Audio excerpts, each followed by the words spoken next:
Hello everyone, my name is Rakesh and today we are going to learn about what is data lake and data warehouse. Both the terms sounds familiar, however both has different meaning, both has some different purpose. So in today's session you will understand what each term means and once the session is finished you will able to understand what options make sense for your data needs. So data lake is a flexible storage system that holds large amount of raw unstructured data. So what it basically means is you can directly copy your data in raw format and you can dump in data lake.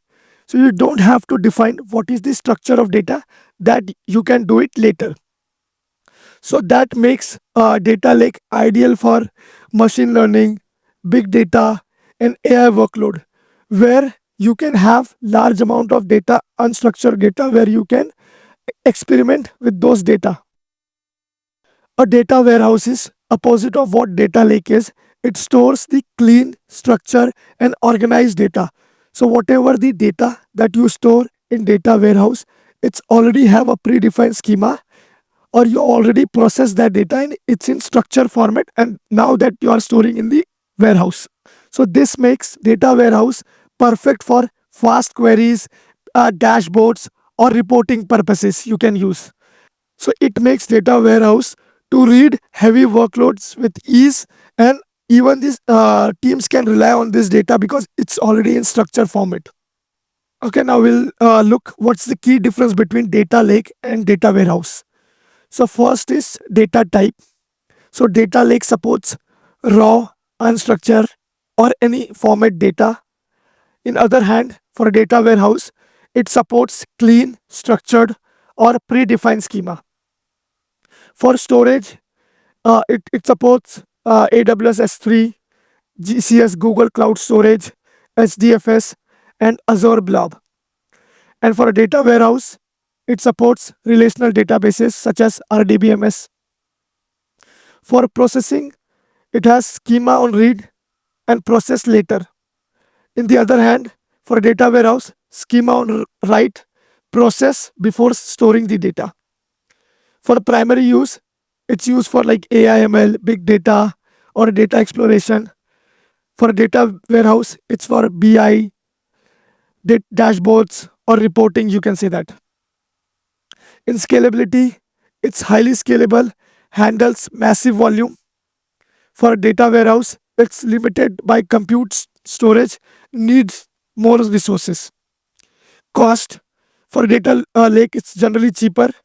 For data warehouse, it's higher due to compute plus storage. Okay, now you may got confused after looking at the both the option and to decide what to use for your use case. So it totally depends on like what is your use case. For example, let's say you have lots of raw data and you have the capability to structure it later. So in that case, you can use data lake, where you can store all your raw data and process it later. Let's say if you already have application which is already processing the data and providing you very structured data, so in that case you can use data warehouse. That option will be suitable for you. However, in most of the organization, both options are used because every option serves different purpose. So both the options are useful. So to wrap this up, I want to tell you that data lake and data warehouse both are not competitor. Like both have different purpose to serve. For example, if you have so much of raw data and you want to do some machine learning or AI capabilities, where you want to have raw data, and on that raw data you want to study further, so in that case you can use data lake. And in other case, let's say you want to use for reporting, or you already have a structured data, or your application is already providing the structured data, so you can use a data warehouse. So both serves different purpose. So I hope you understand what data lake and data warehouse is,